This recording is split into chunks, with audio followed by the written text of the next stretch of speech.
Ma voisine frappait à ma porte à 3 heures du matin chaque nuit. La 7e nuit, j'ai regardé par le Judas. J'ai emménagé dans mon appartement il y a 3 mois. Un quartier calme, des voisins discrets, un loyer raisonnable. La première semaine, tout était parfait. Et puis, au bout de 10 jours, tout a basculé. La première nuit, j'ai été réveillé par 3 coups frappés à ma porte. 3 coups secs, réguliers. J'ai regardé l'heure, 3 heures du matin pile. J'ai attendu, pensant que c'était un ivrogne ou une erreur. Personne. Je me suis recouché en me disant que c'était un voisin qui s'était trompé d'étage.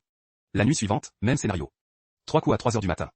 J'ai entrouvert la porte, le palier était vide, la lumière du couloir vacillait comme d'habitude. J'ai posé la question à ma voisine de droite le lendemain, une dame d'un certain âge, très gentille.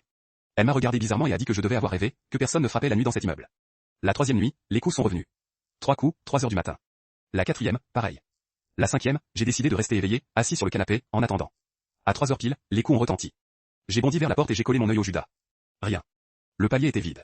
Pas une ombre, pas un mouvement, pas même un bruit de pas qui s'éloigne. J'ai fait installer une caméra de surveillance sur le palier, avec l'accord du syndic, en prétextant un problème de sécurité. La 6e nuit, la caméra a filmé les coups, la porte a vibré toute seule, sans personne devant. La vidéo montre le palier vide, la porte qui tremble, 3 vibrations synchronisées. Pas d'explication. La 7e nuit, je n'ai pas attendu les coups. Je suis resté posté derrière la porte, l'œil collé au Judas, dès 2h55. À 3 heures pile, les coups ont frappé, si fort que j'ai senti la porte vibrer contre mon front.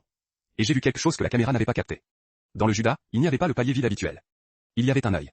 Un œil humain, collé de l'autre côté, qui me regardait droit dans le mien. Pendant 3 secondes interminables. Puis plus rien. J'ai déménagé une semaine plus tard. Je n'ai jamais su qui frappait, ni pourquoi. Mais depuis, chaque fois que je croise une porte avec un Judas, je ne peux pas m'empêcher de me demander ce qui peut bien se trouver de l'autre côté, à m'attendre. Abonnez-vous pour plus d'histoires.